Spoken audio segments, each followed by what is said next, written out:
We begin with Nepal, where the parliamentarians have started the process to elect veteran politician and acting Prime Minister Sher Bahadur Deuba as the 40th head of the government. The move comes ahead of the second phase of local polls in the country.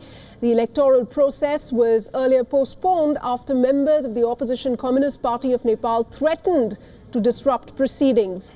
President of the Nepali Congress, Sher Bahadur Deuba, is the sole candidate in race to become the next Prime Minister of the country. Deuba's party is in a coalition government with former Prime Minister Kamal Dahal. Now, Dahal quit office to pave way for Deuba to head the government.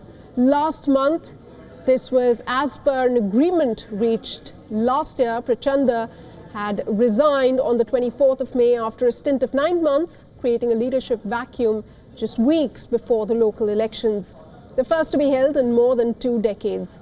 WION's Ramesh Ramachandran has the very latest from Kathmandu.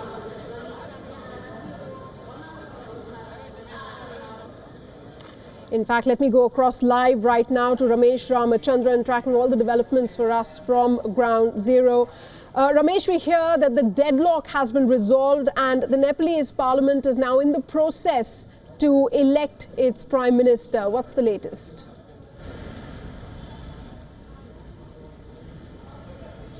Indeed, Sana, the House convened at about 1 p.m. local time. That's almost an hour ago. And even as we speak, various leaders are making their opening speeches, as it were. We can expect to have Mr. Sher Bahadur Deuba, Mr. Prachanda and KP Sharma Oli all make speeches on the floor of the House. And at about 3 p.m. we are given to understand the Speaker will begin the process of the election per se. Remember, it's a very elaborate process where all the parties have to be arranged according to the support they extend to Mr. Deuba or not. And they have to personally come and sign on a written register. So it'll take time, and we're given to understand that this process might take about an hour or two. But that said, Sana, the election of Sher Bahadur Deuba, the president of the Nepali Congress, as the 40th president, the Prime Minister of Nepal, is a foregone conclusion, and one can expect towards the end of this evening for him to become the Prime Minister of Nepal once again. Remember, he has been Prime Minister before on 2 occasions in the past.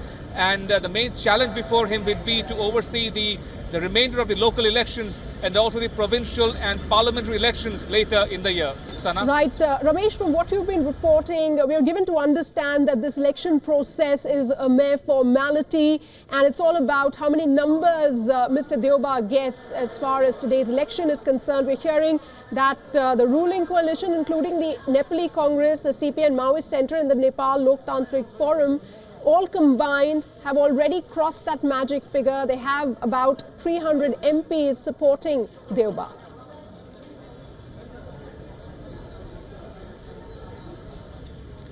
Sana, I couldn't hear you properly, but if you're asking about the support that Mr. Deuba enjoys in the House behind me, as you can see in the Parliament building behind me, clearly, Sana, the majority support is clearly in favor of Mr. Deuba. Remember, the Nepali Congress is in a coalition government with the Communist Party of Nepal, Maoist Centre, headed by Mr. Kamal Dahal Prachanda, who is the incumbent Prime Minister even as we speak. But on May 24, he resigned to make way for Mr. Deuba as part of an agreement that was reached between the two parties in July and August last year, whereby Mr. Prachanda would become Prime Minister for the first 9 odd months, followed by Mr. Deuba for the remainder of the 9 months. And Mr. Prachanda, according to the agreement, oversaw the first round of the local polls that concluded on in May 14th last month. And Mr. Deuba will remain in power for the remainder of the term, where he'll oversee the local polls, the second phase, which will be held on the 28th of June, followed by the provincial and the parliamentary elections. So clearly, the roadmap ahead is clear, and it remains to be seen how Mr. Deuba navigates the remainder of the 8 odd months between now and the next parliamentary elections. Sana? Absolutely, Ramesh. Before we let you go, can you give us a little more insight into the kind of person Mr. Deuba is? We already understand he's been at the helm in Nepal 2 times previously. If he comes in now, what do the people expect will change in Nepal, the situation on the ground? What are the expectations from Mr. Deuba?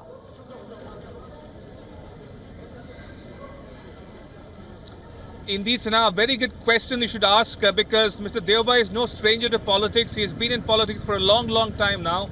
And as I said, he's been Prime Minister on 2 occasions in the past. So he's a veteran politician. He's the President of the Nepali Congress. And he's looks set to become the next Prime Minister, the 40th in Nepal's history. That said, the opinion on the street and the people we spoke to this morning is mixed.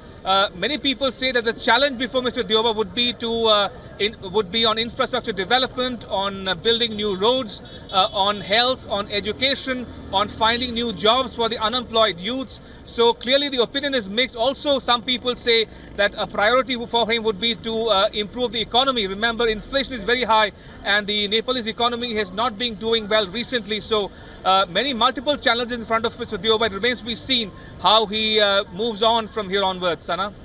Absolutely, Ramesh. Also, the important thing to understand over here is how the numbers are stacked in favor of Mr. Deuba. We know that he needs to get 297 MPs on his side in the 593-strong parliament. Which are the parties, which are the lawmakers who are supporting Deuba's candidature?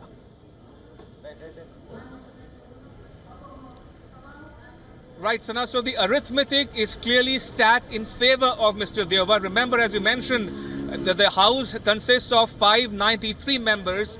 And as per the rules, any Prime Minister of Nepal will have to secure 50% of the votes plus one.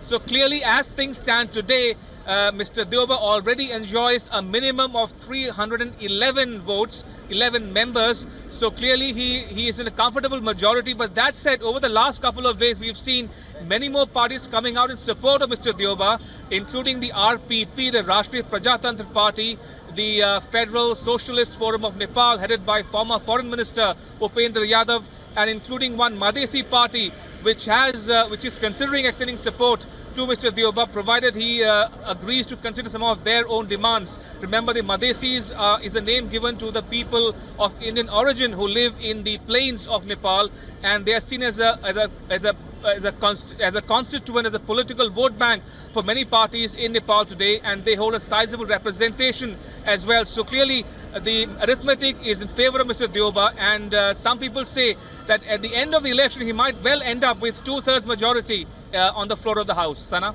Absolutely. Thanks so much, Ramesh. We'll touch base with you in a couple of minutes from now. 3 p.m. you said is when the formal procedure in the Parliament starts. Thanks so much for joining us there with the very latest. Ramesh Ramachandran there reporting from Kathmandu.